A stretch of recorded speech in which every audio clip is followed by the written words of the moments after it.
사도신경으로 신앙 고백합니다.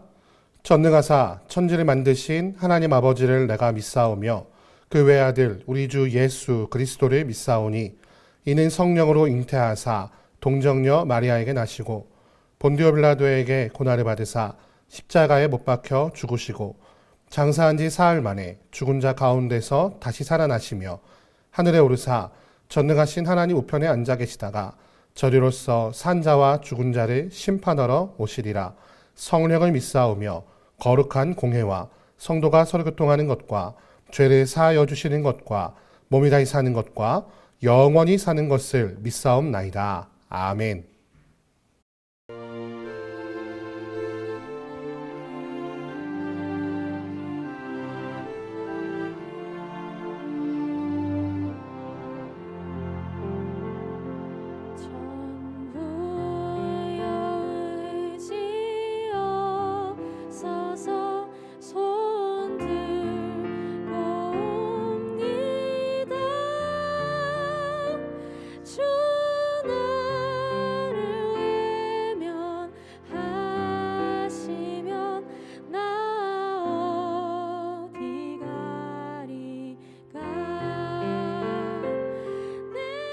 죄를 씻기 위하여 피 흘려 주시니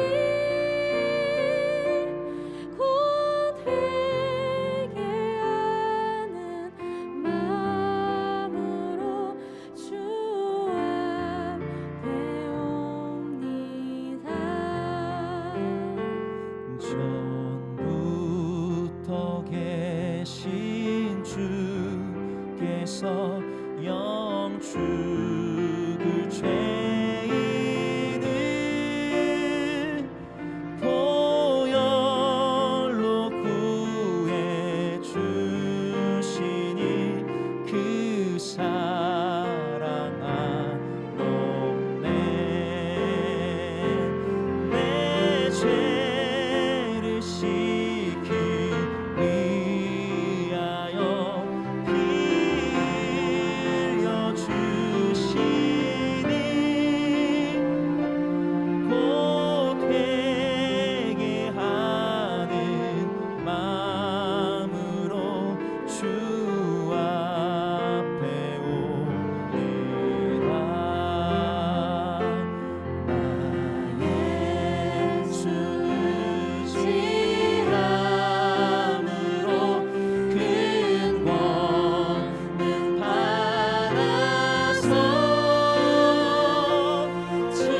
주님께 구한 모든 것 늘 얻겠습니다. 내 죄를 씻기 위하여 피 흘려 주시니 곧 회개하는 마음으로 주 앞에 옵니다.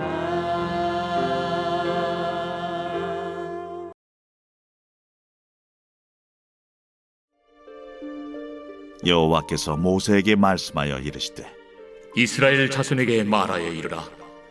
여인이 임신하여 남자를 낳으면 그는 이레 동안 부정하리니 곧 월경할 때와 같이 부정할 것이며 여덟째 날에는 그 아이의 포피를 벨 것이요 그 여인은 아직도 33일을 지내야 사녀리 깨끗하리니 정결하게 되는 기한이 차기 전에는 성물을 만지지도 말며 성소에 들어가지도 말 것이며 여자를 낳으면 그는 2일에 동안 부정하리니 월경할 때와 같을 것이며 사녀리 깨끗하게 되면 66일을 지내야 하리라. 아들이나 딸이나 정결하게 되는 기한이 차면 그 여인은 번제를 위하여 1년 된 어린 양을 가져가고 속죄제를 위하여 집비둘기 새끼나 산비둘기를 회막문 제사장에게로 가져갈 것이요 제사장은 그것을 여호와 앞에 드려서 그 여인을 위하여 속죄할지니 그리하면 사녀리 깨끗하리라. 이는 아들이나 딸을 생산한 여인에게 대한 규례니라. 그 여인이 어린 양을 바치기에 힘이 미치지 못하면 산비둘기 2마리나 집비둘기 새끼 2마리를 가져다가 하나는 번제물로 하나는 속죄제물로 삼을 것이요 제사장은 그를 위하여 속죄할지니 그가 정결하리라.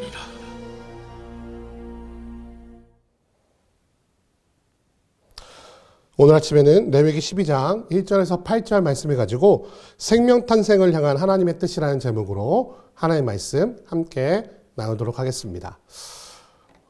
우리가 성경을 읽으면서 우리 여성분들이 마음에 좀 무거움을 얻게 되는 부분들이 많이 있는 것 같아요. 특별히 오늘 율법의 말씀 같은 것을 보면은 오늘 말씀 보니까 이스라엘 자손에게 말하여 이르라 2절입니다.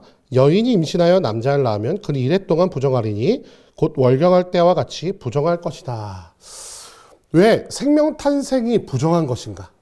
왜 근데 함께 아이를 낳았는데 왜 남자는 아니고 여자만 이렇게 부정함이라고 부정적인 언어를 사용하여 여자를 묘사하고 있는가?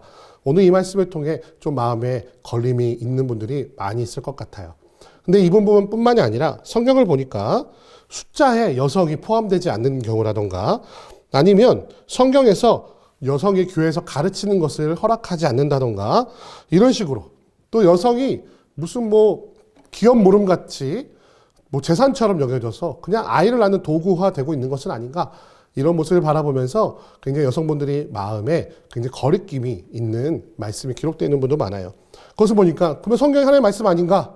하나님은 남자와 여자를 차별하시는 하나님, 여성은 사랑하지 않으시고 남자만 사랑하시는 하나님, 가부장적인 하나님, 그래서 기독교는 가부장적인 종교가 아니냐라고 말씀하는 분들도 계십니다. 그런데 오늘 말씀을 통해 우리가 발견하는 하나님의 참된 마음을 알게 된다면 그것은 아주 큰 오해임을 우리가 알 수 있을 것입니다.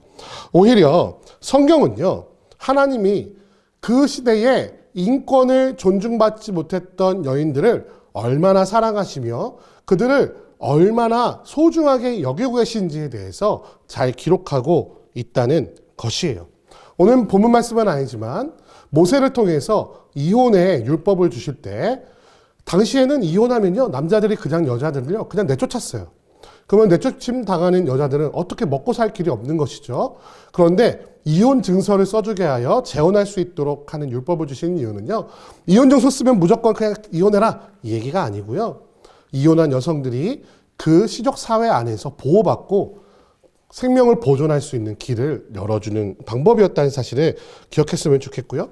아까 말했던 기업을 모르는 것도요, 그냥 아이를 생산하는 역할을 감당하는 것이 아니라 그 여인이 기업을 물음으로 말미암아 그 시적 사회 안에서의 어떤 지위라던가 어떤 위치를 잃지 않고 그 안에서 생존할 수 있는, 그 자리를 지킬 수 있는 방법이었음을 우리가 기억하였으면 좋겠어요. 오늘 말씀 보면은 이것도 마찬가지입니다. 임신한 것과 부정함이 무슨 관계가 있느냐라고 말하자면요, 여러분 지금 100년 전, 50년 전만 해도요, 여러분 시집살이라는 거 했다는 얘기 들으시죠? 여러분 연세 있으신 분들은 시집살이만 얘기만 하면요 아주 막 치를 떠실 거예요. 근데 그 얘기 들으면 대표적인 게 뭐예요?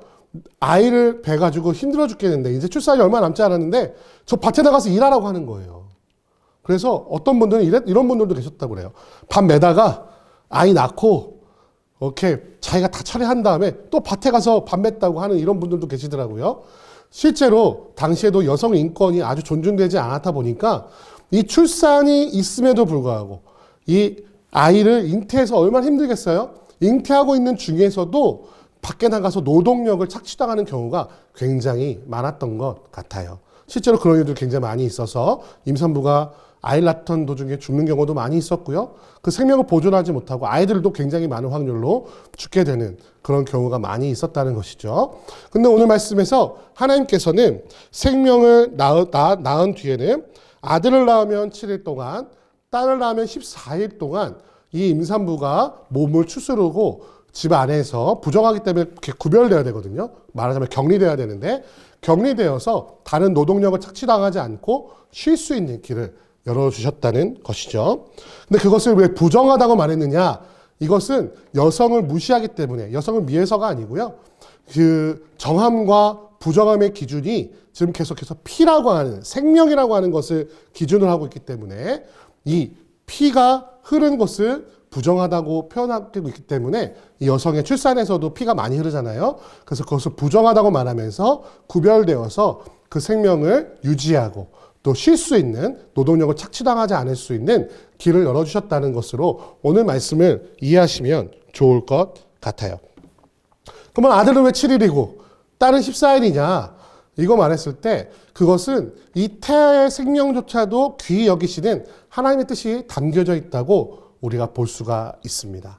여러분 생각해 보십시오. 당시에 아들 중심, 가부장 중심의 사회에서 아들을 낳으면 노동력으로 인정받고 딸을 낳으면은 지출환급 문제 때문에 딸을 싫어하는 경우가 많이 있었어요. 우리 대한민국도 많이 그런 것이 있었잖아요. 그래서 아들은 7일 만에 이제 할례를 받아야 되니까, 7일 만에 할례를 받아야 되니까 이제 성기의 포피를 떼어내는 일이죠. 7일 만에 이제 정케되어서 이제 그 아이를 누군가 돌봐줄 수 있게 되었는데요. 딸의 경우에는 그 생명을 누군가가 죽이지 않도록 14일 동안 지켜주시고 보호하시는 그런 율법을 오늘 말씀에 기록하고 있다는 사실을 기억할 필요가 있다는 것이에요. 이 아이, 엄마가 아이를 빼앗기지 아니할 수 있도록 14일 동안 보호해 주시는 그 모습을 우리가 볼 수 있다는 것입니다. 아들과 딸이 하나님 앞에서는 사실 별 큰 의미가 없어요. 왜? 다 소중한 한 영혼이니까요. 그것을 알 수 있는 것은 무엇이냐면요. 오늘 6절 말씀 보니까 아들이나 딸이나 정결하게 되는 기한이 차면 그 여인은 번제를 위하여 1년 된 어린 양을 가져가고 속죄제를 위하여 집 비둘기 새끼나 산 비둘기를 회막문 제사장에게로 가져갈 것이요. 만약에 아들이 더 귀하면 더 귀한 제물을 바치라고 하지 않으셨겠습니까? 그런데 아들이나 딸이나 하나님 앞에 그 제물을 드리는 것은 똑같다는 것을 보면은 하나님께서 그 생명을 얼마나 똑같이 귀하게 여기고 계신지를 우리가 말씀을 통해 발견할 수가 있습니다. 이처럼 생명 탄생을 위하여 귀한 일을 감당하는 여성을 향한 하나님의 배려와 어떤 그 사랑이 굉장히 깊다라는 것을 오늘 말씀을 통해 우리는 발견할 수가 있습니다. 그렇다면 생명 탄생을 향한 하나님의 그 마음이라면 우리는 어떻게 해야 할까요? 우리 사랑하는 성도 여러분, 우리 임산부 배려석을 좀 배려해 주십시오. 또 우리 교회에 임산부가 있다면 축하해 주시고 그를 배려해 주시고 그 생명이 태어날 수 있도록 우리가 환경을 조성해 주는 것이 굉장히 중요한 일임을 오늘 우리 말씀을 통해 발견하게 됩니다. 또 육아휴직을 사용하는 여성들을 우리 미워하는 모습을 보는 것이 아니라 그를 통해서 한 생명이 태어난다는 사실을 기억하며 기뻐하며 그것을 도와줄 수 있는 자세가 우리에게 필요하다는 것이에요. 우리 믿는 자들이 생육하고 번성하여 땅에 충만하라 라고 말씀하셨던 그 하나님의 축복을 기억한다면 한 생명이 태어나는 일에 우리가 함께 기뻐하고 내가 조금 희생하더라도 내가 조금 봉사하더라도 그 일을 감당하는 것이 하나님의 기뻐하시고 하나님께서 사랑하시는 일이라는 사실을 우리는 더 기억하며 실천할 필요가 있다는 것입니다. 사랑하는 성도 여러분, 그 생명 탄생의 일에 동참하시고 그것을 기뻐하며 그것을 위해 내 것을 희생할 수 있는 지혜가 있기를 이 아침에 주님의 이름으로 축원드립니다. 하나님께서 생명을 살리기를 원하십니다. 우리 사회가 또 우리 공동체가 생명 살리는 일에 우리가 최선을 다할 수 있도록 함께 기도하며 우리가 나아갔으면 좋겠습니다. 함께 기도하겠습니다. 사랑과 은혜가 많으신 아버지 하나님 감사합니다. 오늘 임신한 임산부 또 출산에 대하여 규례를 주시는 모습을 바라보며 그 생명을 사랑하시고 그 생명을 살리는 일을 감당하는 여성을 향하여 하나님께서 얼마나 그 사랑하는 마음을 품고 계시는지 우리 말씀을 통해 발견하게 하시니 감사합니다. 하나님이 생명을 살리는 일을 기뻐하실진데 우리 믿는 자들 또한 그 생명을 살리는 일을 감당케 하여 주옵소서.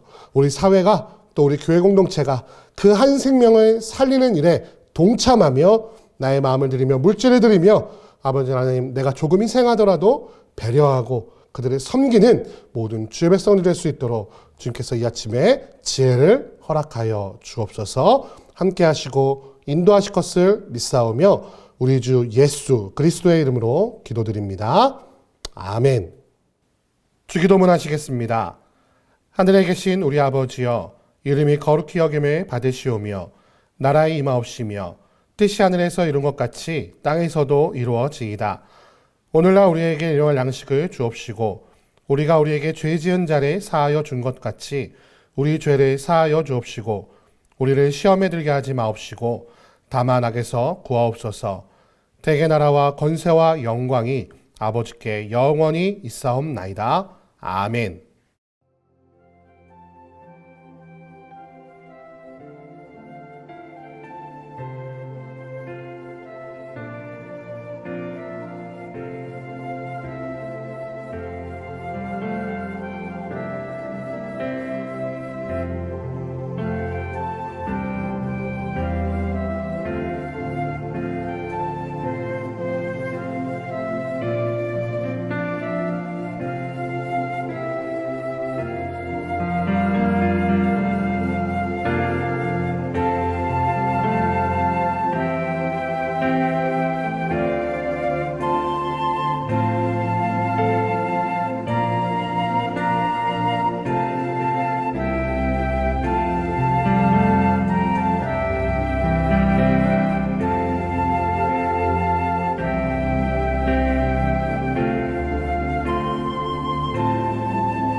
주시옵소서.